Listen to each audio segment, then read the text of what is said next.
Hey guys, it's Thomas here. We're in my little training room and I'm hanging out with Milan, who is one of the players that I've been coaching for the last, 6-7 months? Since January. Since January. And we're going to talk a little bit about what we've been doing and how he's progressing.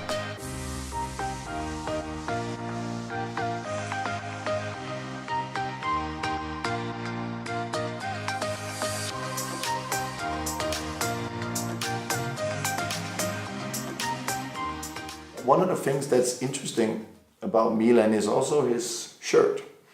What does it say? It says Netherlands men's basketball. Oh, that's interesting, but aren't we in Denmark? So one day he walks into the gym and I'm asking him just out of curiosity, hey, what the last name? What's that about? And you told me? Well, so I told you that my mom is Dutch, so I am a double citizen. Yeah, and I was like, ooh, that's interesting.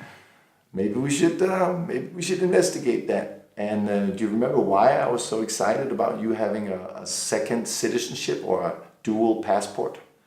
Yeah, you were, because if I would ever like to play in the Dutch league, like at the professional league, you don't count as one of the import players if you have a Dutch passport. Exactly.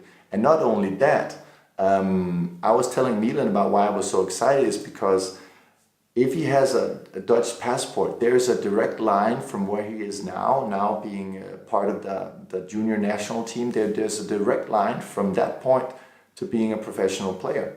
And if you're in Denmark, it's a little bit different because we don't have really a professional league. Our league is only semi-professional, but in the Dutch league, you can actually make some serious money.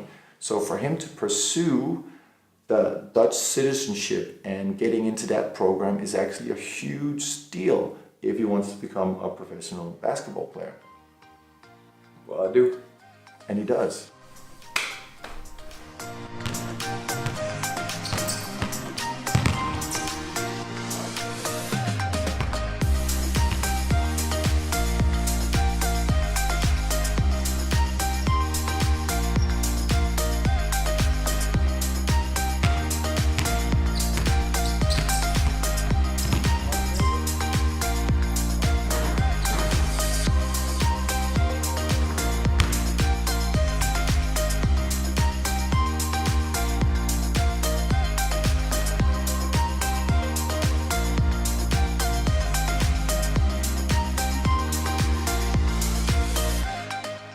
He needs to project his voice. He needs to be comfortable with, everybody hearing him.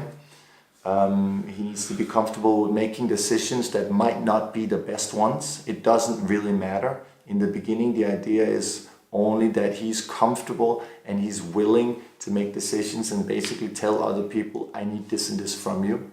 I think I've gotten better at speaking on the court, but I still have in some situations where I forget it.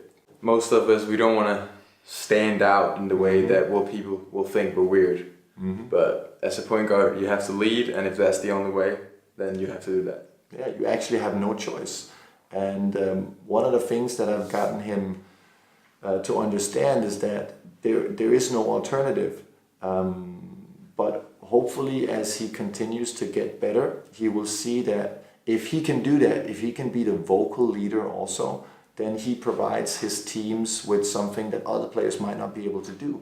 Because being vocal, being loud, and drawing attention to yourself is for a lot of people actually difficult because there's a lot of social pressure when you do that, especially in a practice where there's people around or in a game where people might be yelling things at you and all that stuff. And it might be difficult, but if you can do it, you actually provide something to the team that most other players can't. Yeah, that the team needs. That the team absolutely needs.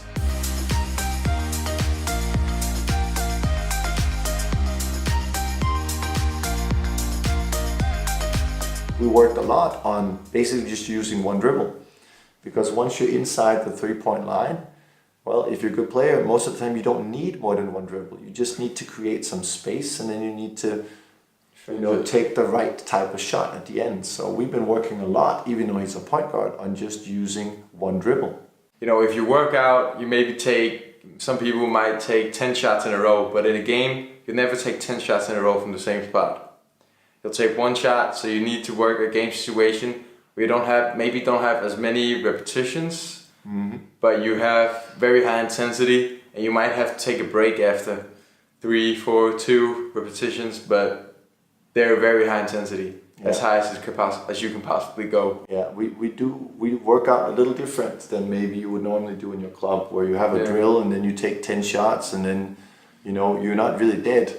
Right? You still have energy, and for me that's wrong, because like Milan said, in the games you're only going to take one shot. So how are you going to be able to put all your energy into every step, into every dribble, and into then your final release? So that's basically how we're practicing. So when we're doing stuff, it's always very game specific, and there's never more than like 1 or 2 or maybe even a max of 4 repetitions in a row, because after that he needs to be physically tired, because, you know, he put everything he had into every step, into every dribble, into, you know, finally, you know, making the shot.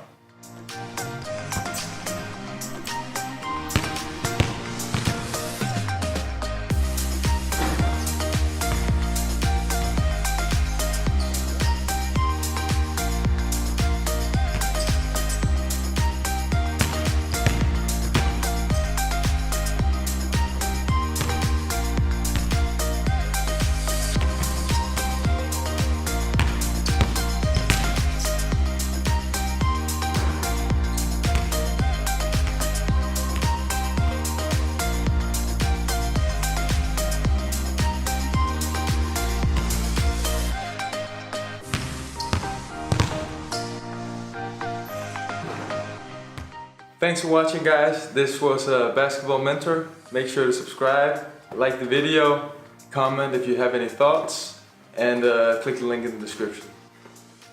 I couldn't have done it much better myself. Well done.